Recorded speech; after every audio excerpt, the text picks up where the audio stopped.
Hello, everybody, and welcome to For the Shoe Friday number 5. And you're here on Curtis Podcast Network. That must mean I'm the host of the channel, Curtis Brown. And that must mean that this is Jeff Steckel, and we're here to talk Colts all podcast long. However long that is. Might be like 15, could be like 20. But we're here for that. So, before we get into the show, let's do a little bit of housekeeping stuff. Real quick shout out to Arcade Dreamer for letting us use the instrumental music that is the intro and the background music that you're hearing when I have my long pauses. Yeah. So also, we are trying to get to 1,000 subscribers. We're at 330 as the time of this recording, up 1,000% since August. So let's keep that going, folks. Trying to get in front of more Colts fans, and that starts with you. Also, we're gonna have a like goal on this episode of 10. Just trying to build up the likes here. It's what we need. We just need to build them up. Just build them up a little bit.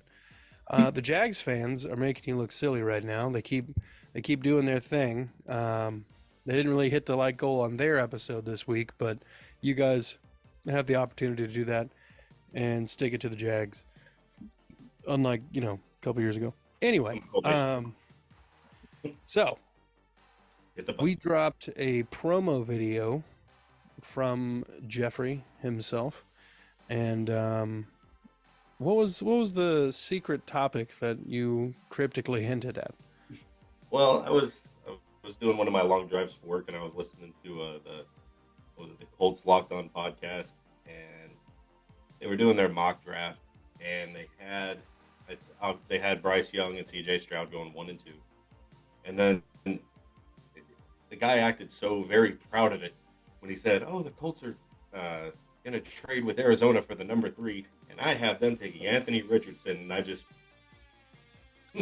I couldn't groan or yell at the radio. Like I was so frustrated in the truck. Like, why would you? And I think he projected to give up obviously the 4th, the 3rd from Washington, and a future 2nd to do it. And I'm like, why would you do that for what really amounts to as a project at number 3?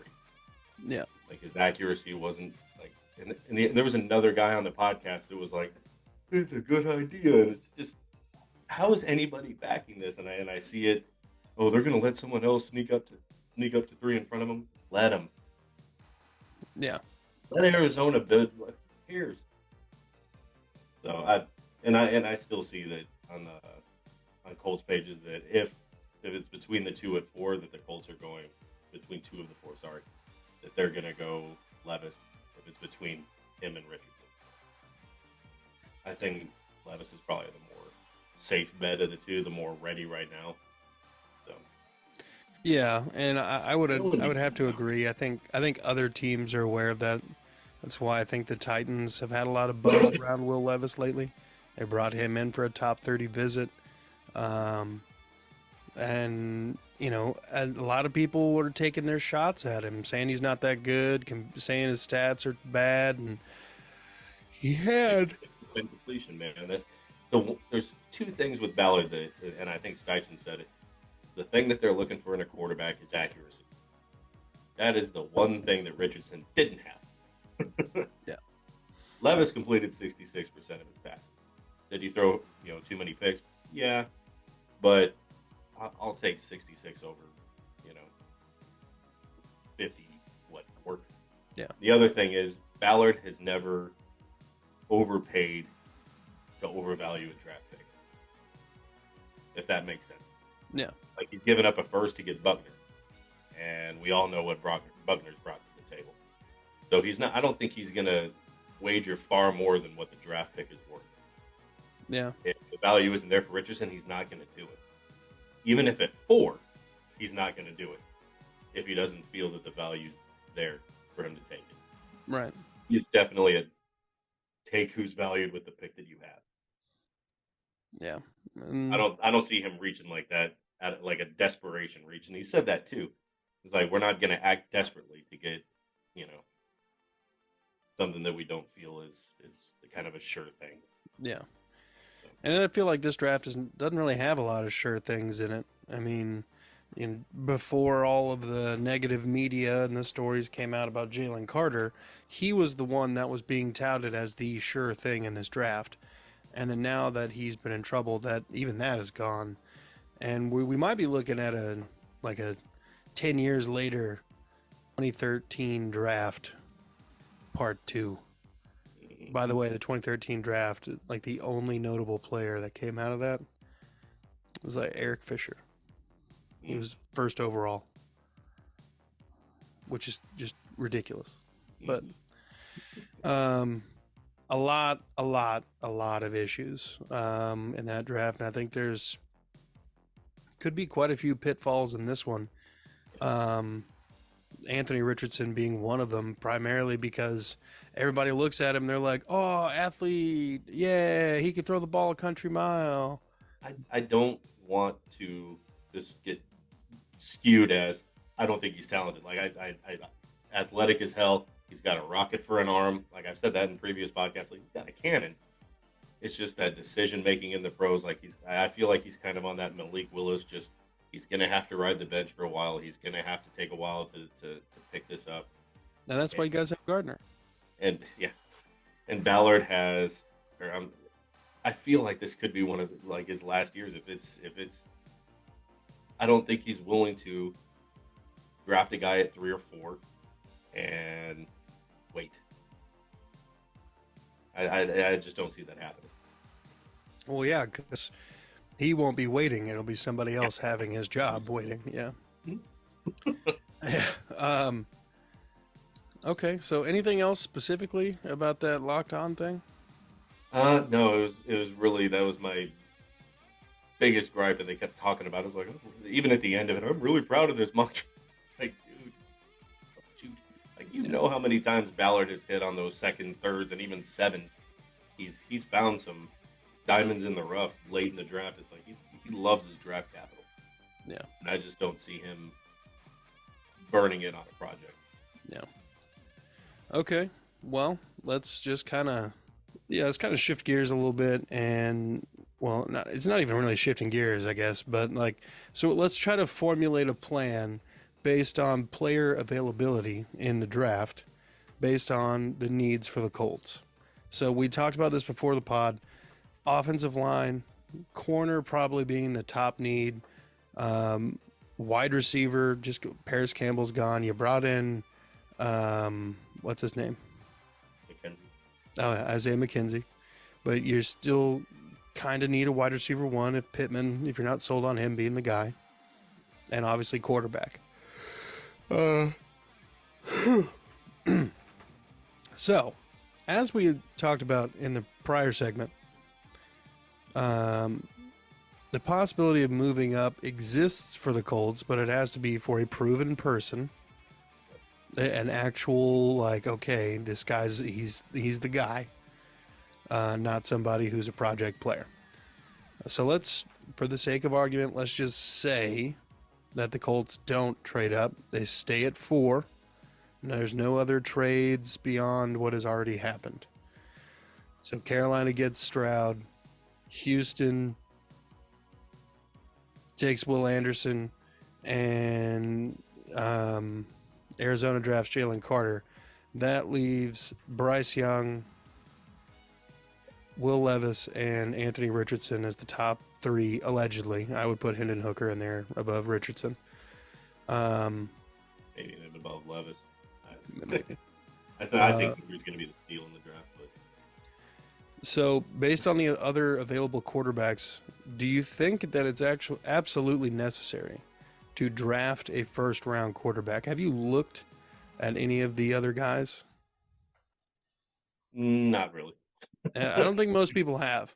There's not a there's some noteworthy names here. Let me get the thing pulled up. There we go. Okay. So Tanner McKee, also another Stanford quarterback. Jaron Hall from BYU, Stetson Bennett, Clayton Tune from Houston, Dorian Thompson-Robinson from UCLA, Jake Hayner from Fresno State, and then Max Dugan is the 12th quarterback. This list according to NFLDraftBuzz.com. They even got Hooker at 3 above Levis and Richardson. Yeah, I see that on there. Interesting. Yeah, and it's just barely above both of them based on their rating system. But the Colts are on the clock at 4. Do you take one of the remaining top 5 quarterbacks? I mean, it's under my belief that I think you said Stroud would go to Carolina. I feel like it's Bryce Young that would probably do it. But I feel like if it's either Young or Stroud, if they're there at 4, they're probably going to go with one of those two. If not, I think I was saying before we started that I think the Texans and the Colts could really control how this draft goes, and they could really, really mess it up. And for better or for worse, if the Texans decide not to go quarterback like you said, and if the Colts say, you know what, we're not really sold on quarterback in this draft. Maybe they are, but they know that they can get someone like Hooker later. I don't know if they go defense, they need corners, like you said, like we were talking about, they need linemen. There's Van Ness, there's some good corners in this draft. Maybe they go defense. But I feel like that would kind of piss off the fan base. But yeah, like you were speculating, I think if Bryce Young or CJ Stroud's available, they'll probably take them. But right now, I'm seeing reports that they're leaning towards Will Levis. Yeah. Well, the top corner is Devin Witherspoon from Illinois. And then you got Christian Gonzalez, Joey Porter, and Emmanuel Forbes to round out the top 4. Joey Porter has like a mid first round grade on him. So you could probably mid to late, I think. So in theory, you could trade back if you're going to do that and you're not sold on the quarterbacks and scoop up some more picks and get your guy a little further down the draft. I feel like that's more of the Ballard way to go, is to trade out of the 4 and to kind of load up on some more picks. Like I said, again, if he believes that, Hooker, or I feel like he's going to be, like I said, the steal in this, but if he's more sold on that, then trade back, load up, and you can grab, like I said, Devin Witherspoon, Gonzalez, I feel like would be a solid guy. Yeah. Or, I think I even said this, maybe even at 4, just stay put, don't trade back. And you can grab someone like Quentin Johnston, trade back into the late first, and then get your quarterback there. Yeah. Well, trading back into the late first would require some capital. And I'm not saying that the Colts aren't, bold enough to make that kind of move, but they don't make that kind of move very often. So let's just say that they don't do that. They leave it, they stay at 4. What would you say they're taking it for? They have to be taking a quarterback, right? I feel like that's probably what. Okay. All right. So let's just say they take Levis. Let's just say that's the way the cookie crumbles. Quarterback is taken care of. So with the second round pick, you still need an offensive lineman, or offensive line, a corner, and a wide receiver. Let's see. Wide receiver wise.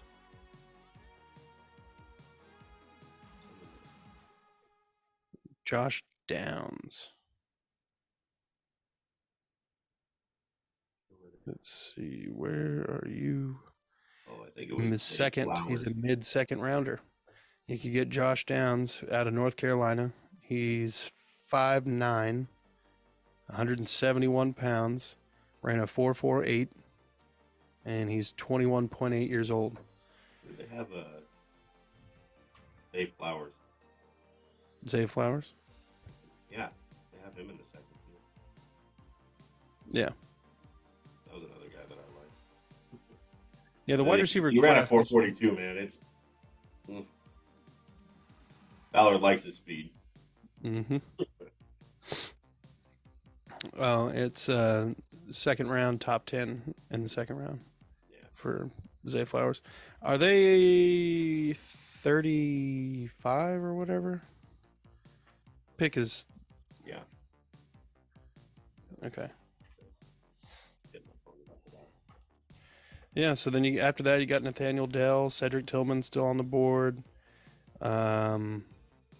You could get wide receiver there between Flowers, Downs, Dell, Tillman, Marvin Mims Jr., A.T. Perry. I mean, you got your pick of the litter, basically. The only ones who would be gone is Johnston and Jigba, Jackson Smith and Jigba, Hyatt, Jordan Addison, and that'd be it. And I'm not particularly high on Johnston. And Jigba's a phenomenal route runner. Yeah. Hyatt's got top end speed, but a lot of his touchdowns, it took him a while to actually catch the pass, which is troublesome. Anyway, Colts might just wait until next year and grab Marvin Harrison Jr. the poetic justice in that would be just purely amazing. All right, well, then let's look at offensive line. And that would give you probably Anton Harrison. I don't know where he's projected. Mid first. Wow. Would you say tackles or a guard? We've got, I believe, Smith at tackle, so probably guard. Okay. Guards only. You've got Osiris Torrance out of Florida. And he is projected a mid first. And then Voorhees, who tore his ACL during the combine, so he won't be available. Chandler Zavala. He's a 4th round projection. Interesting. And they got Andrew Voorhees. It's a steep drop off after Osiris Torrance.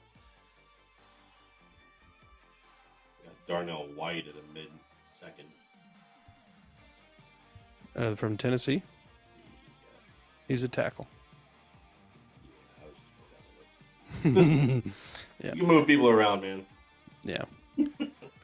All right. So maybe we go corner here. Where's Emmanuel Forbes projected? Mid first. Not him.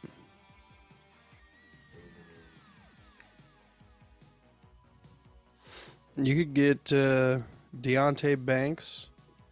He ran a 4.35. He's 6 foot, 197. Decent sized hands, 9 3/8.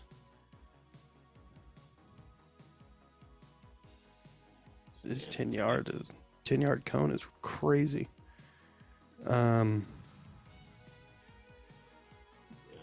that would be a solid pick. So let's just say that you guys picked Deontay Banks here.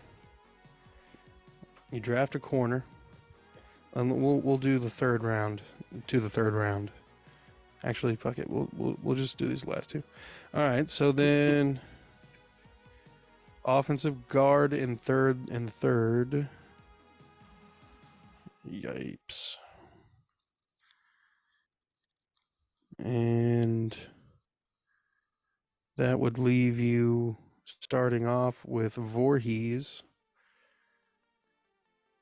And you would have Andrew Voorhees from USC, Chandler Zavala from New Mexico, Emil Ikior Jr. from Alabama, Nick Broker from Ole Miss, and I believe he is a 5th round projection, so you could wait on him. I mean, there is basically after Osiris Torrance, it's such a steep drop off. You could wait for most of these guys. I mean, Emil Ikior is also a 5th round projection, so you might want to just go ahead and grab a guard here. Yeah, they got Voorhees in the third. Yeah, even though he won't be able to play for a while. Yeah. I mean, they could always trot out Pryor to do the same thing. Yeah, that's true. so happy he's gone.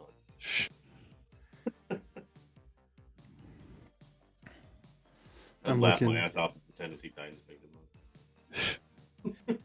All right. So wide receiver number 13 is Tyler Scott. And he ran a 4.4. Is projected to be a third-round draft pick.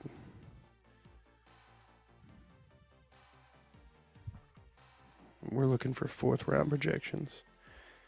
Here we go. Yeah, 2/3. Andre. Oh, you got 2/3? I know we got one from Washington. Okay. Well, then that makes this a little easier. Let me verify. I'm pretty sure that there was 2/3 in there. Nope. I guess they traded away their other third. Yeah, they got that just one from Washington. You're right. Okay. Well,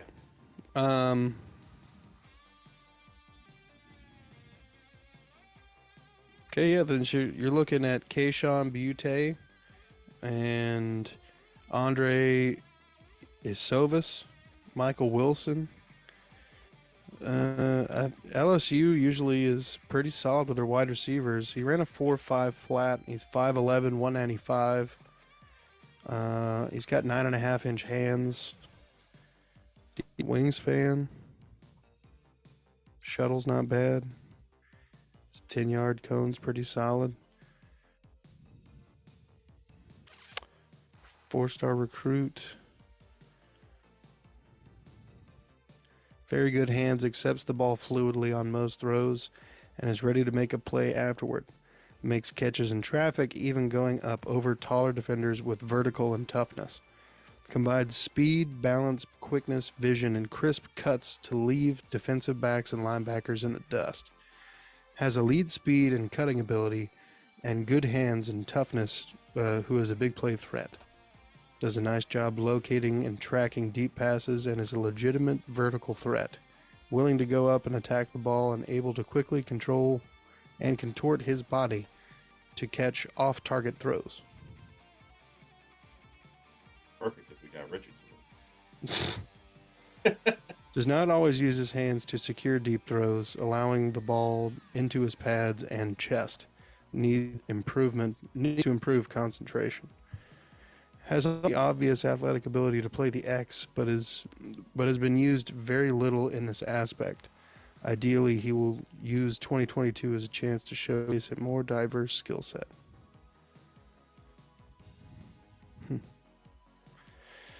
So yeah, maybe you pick up Butte or whatever, how you pronounce that guy, in the third or fourth round, and that kind of doesn't necessarily give you a 1, but that's somebody who gives you a little bit of something, a little bit of youth in that room, and a little bit of.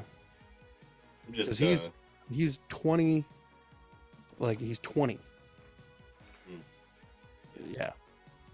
I'm just hoping that Pierce takes that leap. I know they're gonna have Pittman out at 1, but man, I hope he's able to overtake it. I'm so high on Pierce. I feel you. Well, I think that's gonna do it. I think it's gonna do it for tonight, man. Folks, I want to thank you all for watching and being a part of the show. If you leave any comments, talk to us about what you thought. Talk to us about what we were talking about. Talk to us about what you think the Colts are going to do. We'd love to hear from you. Jeff, always a pleasure. Thank you, sir, for taking your time, sacrificing some sleep to be with me. Folks, hit the like and subscribe button. Trying to hit 1,000. Trying to hit 10 likes. Be good people. Don't let the Jags beat us.